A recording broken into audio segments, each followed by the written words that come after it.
열왕기하 9장 34절부터 37절까지 통해서 오늘 이세벨의 마지막 모습 이 제목으로 하나님 말씀을 함께 나눕니다. 여러분 지난 8월 3일 경기도 분당시 서현역에서 큰 사고가 있었습니다. 전 국민이 놀랄 그런 사고가 하나 있었습니다. 뉴스에 크게 보도되었는데 정신질환 치료를 중단한 최원종이라는 사람이 자동차를 몰고 인도로 돌진해서 여러 사람을 다치게 했습니다. 크게 다쳤죠. 차가 멈춘 후에는 인근에 있는 백화점으로 들어가서 자기와 아무 상관없는 사람에게 흉기를 휘두르기 시작했고 여러 사람이 흉기에 찔려서 크게 다쳤습니다. 흉기에 찔려 피를 흘리는 사람이 있지만 사람들이 놀라서 도와주지 못하고 도망치기 바빴습니다. 결국 경찰이 출동해서 이 남동을 제압했죠. 이 사건 후에 전국에서 흉기 범죄 145건이 적발되게 됐고 또 대구에서도 야구장에서 이제 살인하겠다 이런 예고가 있기도 했습니다. 이런 흉기 남동만 아니라 또 최근에는 학부모의 갑질로 교사가 사망한 사건이 드러나면서 사람들이 분노하고 있습니다. 세상이 왜 이렇게 되었는가 분노하죠. 사회에 이런 불행한 일이 있을 때마다 사람들은 악한 죄를 지은 사람들을 엄하게 벌해야 된다라고 주장합니다.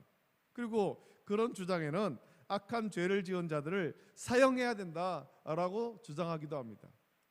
그러나 우리나라는 중한 범죄자를 벌하는 이 사형 제도가 있긴 하지만 우리의 형법에 사형 제도가 있긴 하지만 1997년을 마지막으로 우리나라 법정에서 실질적으로는 사형 선고가 되지 않고 있고 2007년 12월에 국제 앰네스티에서는 우리나라를 실질적 사형 폐지국으로 그렇게 분류하고 있습니다.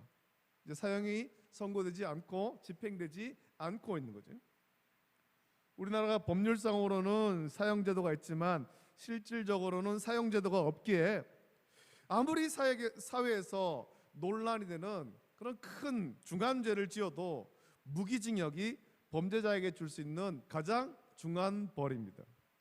무기징역은 무기한의 징역이라는 말인데 이 기한의 정함이 없이 감옥에 가두어서 노역에 종사하게 하는 형벌입니다. 말 그대로 하면 죽을 때까지 세상에 나올 수 없지만 실질적으로는 우리나라에서 무기징역을 선고받아도 20년이 지나면 특별한 사유 없어도 20년이 지나면 가석방할 수 있습니다. 그래서 사회를 어지럽힌 흉악범이라 하더라도 무기징역이 선고되어도 20년이 지나면 다시 우리 사회로 나올 수가 있는 거죠. 사람들은 흉악범이 형기를 마치거나 가석방되어서 세상에 나오는 것을 두려워하고 또 싫어합니다. 그래서 그들이 아무리 감옥에 오래 있어도 교정되지 않았고 악한 마음과 습성이 있어서 누구든지 그들의 악한 범죄의 대상이 될 수 있다. 그런 두려움 때문에 그 사람들이 사회에 나오는 것을 싫어하고 두려워하는 거예요. 실제로 여러분 2008년 12월 아동 성폭행 범죄를 저지른 조두순이라는 사람이 있었습니다. 여러분들 뉴스 보셔서 다 알죠? 조두순은 생각보다는 아주 가벼운 형을 선고받았고 2020년 9월 10일에 만기 출소해서 자기가 원래 살던 안산시에 거주하겠다라고 했을 때 안산 시민은 물론이고 전국에서 아니 왜 이런 사람을 풀어주느냐, 이런 사람은 풀어주면 안 되는 것 아니냐, 그런 많은 논란이 있었습니다. 항의가 빗발쳤죠. 이런 일을 겪을 때마다 사람들은 사형제도를 시행하지 않아서 그렇다라고 불평합니다. 사회의 법과 정의가 부실하다라고 하면서 어떤 사람은 자기가 사회의 법과 정의를 대신해서 악한 자를 심판하겠다라고 하는 사람도 나옵니다. 여러분 세상에는 이런 일이 많습니다. 사회의 법과 정의를 믿고 따르지만 그것으로는 부족하다라고 생각하고 자기가 악한 자를 심판하고 보복해야 만족하게 여기는 사람이 우리 주변에는 생각보다 많이 있습니다. 예수님을 믿지 않는 불신자만 그런 것이 아니라 예수님을 믿는 성도 중에도 그렇게 여기는 사람이 많이 있습니다. 저 악한 자들은 왜 벌을 받지 않느냐라고 생각하는 사람들이 많이 있다는 거죠. 우리는 오늘 우리 사회에서 일어나는 이런 일을 보고 또 오늘 말씀 묵상하면서 사회의 악한 일들 또 악한 자들을 어떻게 대할지, 하나님이 어떻게 일하시는지를 묵상하고 하나님의 주권과 통치 그리고 하나님의 공의를 믿고 따르기를 결단하는 저와 여러분 되시기를 예수님의 이름으로 축복합니다. 우리가 그동안 살펴본 말씀을 통해서 아합의 집에 대하여 하나님의 심판이 어떻게 이루어지는가 하는 것을 이 말씀을 통해서 묵상했습니다.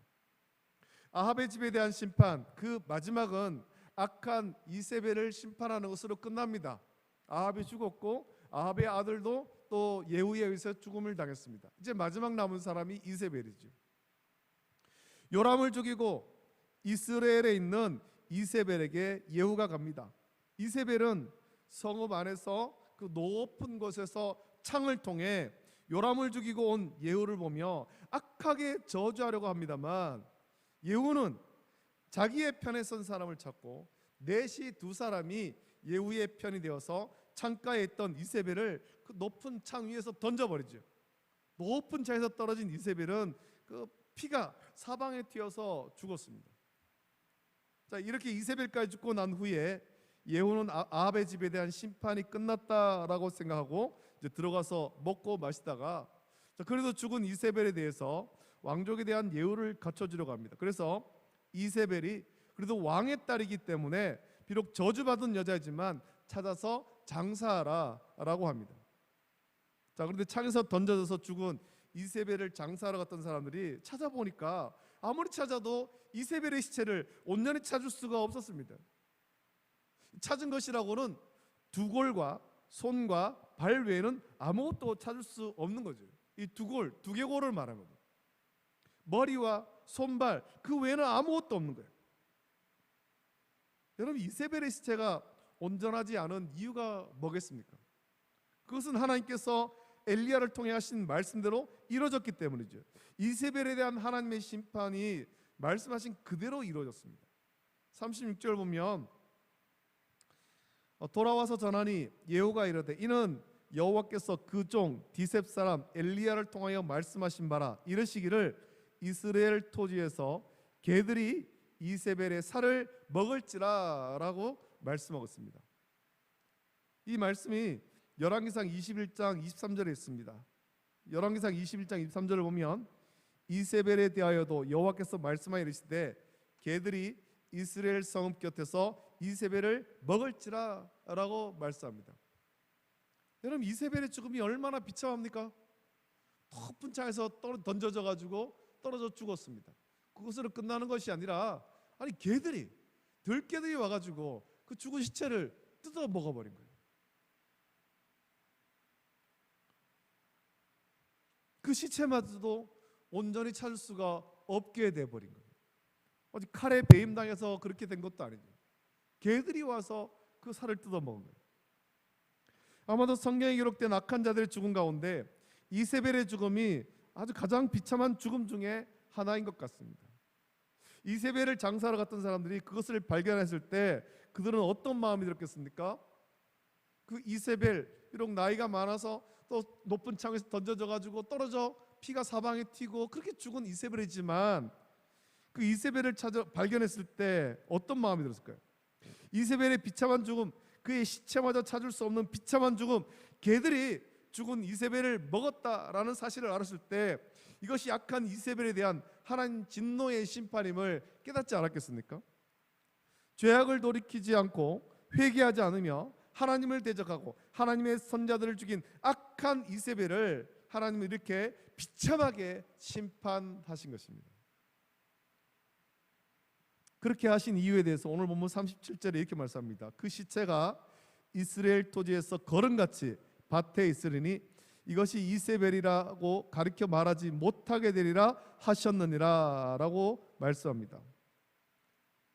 여러분, 지금도 코로나19 바이러스에 감염되는 분이 간혹 있습니다. 우리가 지난 몇 년간 코로나19 바이러스 때문에 어려움을 많이 겪지 않았습니까? 모든 사람이 백신을 몇 번이나 맞아야 했고 또 바이러스에 감염된 사람은 격리 시설에서 일주일 이상을 격리하고 감염될 때 입고 있던 옷도 다 폐기해야만 했습니다.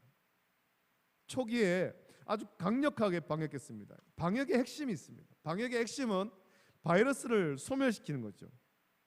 감염자를 격리해서 바이러스가 외부로 전파되지 않게 차단하고 감염자가 입고 또 사용한 모든 물건을 소각해서 바이러스를 소멸시키려고 노력했습니다.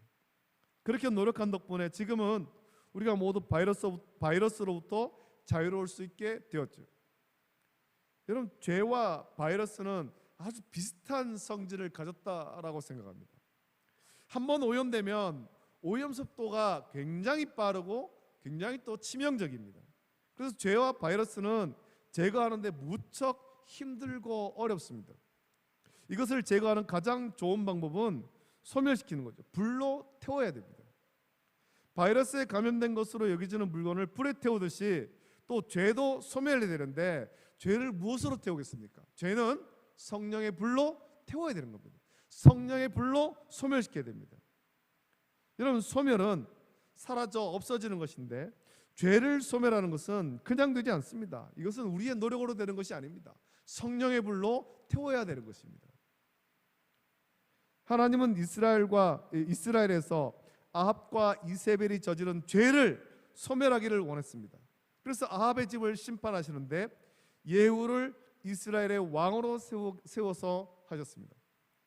하나님께서 악한 이세벨을 심판하시는데 그의 시체마저 찾을 수 없도록 개가 그의 시체를 먹어버리게 함으로 하나님께서 악한 죄인에 대하여 심판하시되 완전히 멸해버리시는 하나님의 심판을 오늘 본문이 우리에게 보여주고 있는 거예요. 이세벨의 시체조차도 제대로 찾을 수 없도록 흔적마저도 제대로 남지 않게 그렇게 만들어버렸죠. 우리 하나님은 죄에 대해서 진멸하시는 하나님이십니다. 죄인은 불쌍히 여기시고 회개할 기회를 주시지만 죄에 대해서는 단호하신 하나님이십니다. 공의로 심판하시는 하나님이죠. 그래서 성경은 회개하지 않고 돌이키지 않은 죄인에 대해서 단호하게 심판하시는 하나님을 보여주는 거예요. 그 죄인이 미워서가 아니라 그 죄를 소멸하기 위해서입니다. 죄를 없애기 위해서. 이스라엘 백성들이 출애굽해서 요단강을 건너 여리고를 정복했을 때 아간이 범죄했습니다. 한 사람이 죄를 지었습니다. 하지만 하나님은 그 죄를 가볍게 여기지 않았죠. 아간의 죄는 이스라엘 전체를 오염시켜 버린 겁니다. 그래서 이스라엘 전체가 그 다음에 아이성을 정복하러 갈 때 교만해서 하나님을 의지하지도 않고 하나님께 묻지도 않고 아주 교만하게 행동하다가 크게 패했습니다.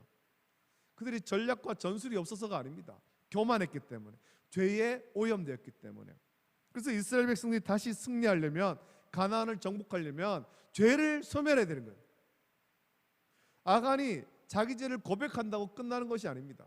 하나님은 그 죄를 완전히 없애기를 원했죠. 그래서 아간의 장막에 있는 모든 물건들, 소와 양과 그의 가족들까지도 다 돌로 쳐서 죽이고 불태우고 돌무더기를 만들어 버린 겁니다.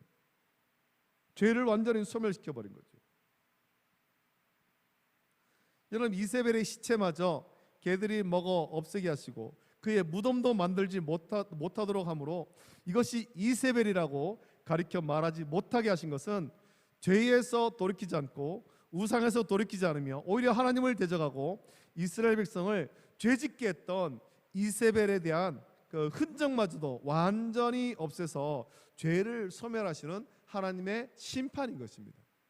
이세벨의 흔적도 남기지 않게 만들어버린 겁니다. 여러분, 죄가 우리를 오염시키는 속도는 걷잡을 수 없이 빠릅니다. 굉장히 빠릅니다. 조그마한 죄라 하더라도 그 죄는 우리 자신과 온 공동체를 오염시켜서 하나님 말씀에 순종하지 못하게 하고 대적하게 만드는 것입니다. 따라서 우리가 하나님 앞에 온전해지고자 한다면 우리 안에 남아있는 죄의 흔적까지도 성령의 불로 완벽하게 소멸해야 되는 것입니다. 오늘 이 공의로 악한 이세벨을 심판하시는 하나님을 묵상하면서 우리 안에 혹시라도 남아있는 죄가 있다면, 이 숨겨진 죄가 있다면 주님 앞에 고백하고 회개하고 성령으로 그 죄를 소멸하여서 거룩하고 순결한 하나님 백성의 삶을 회복하기를 우리는 결단해야 될 것입니다. 우리가 그냥 그저 그렇게 살아서 될 것이 아니라 우리 안에 있는 죄를 완전히 소멸하고 하나님께서 기뻐하신 대로 거룩한 삶을 회복해야 되는 것입니다. 하나님 말씀에 순종하는 삶을 회복해야 되는 것입니다. 온전한 믿음을 회복해야 되는 것입니다. 말씀 묵상하시면서 우리의 삶이 하나님 앞에 정결한 삶을 살아가도록 성령의 인도하심과는 저와 여러분 되시기를 예수님의 이름으로 축복합니다. 아멘. 기도하겠습니다. 하나님 아버지, 사랑과 은혜를 감사합니다. 하나님께서 우리를 사랑하시고 또 택하여 자녀 삼으시며 구원의 은혜를 베풀어 주심을 감사함을 드립니다. 하나님, 우리가 하나님의 거룩하신것 같이 거룩한 삶을 살아야 될 텐데 우리의 의지로 되지 않습니다. 우리의 힘으로 되지 않습니다. 성령께서 우리 가운데 역사하시고 은혜를 부어주셔서 우리 안에 있는 온갖 더럽고 추악한 죄악들을 성령의 물로 소멸시켜 주시고 거룩한 삶을 회복시켜 주시옵소서. 주의 말씀에 순종하는 온전한 그리스도의 삶을 회복시켜 주시옵소서. 거룩하신 예수님의 이름으로 감사드리며 기도드립니다. 아멘. 아멘.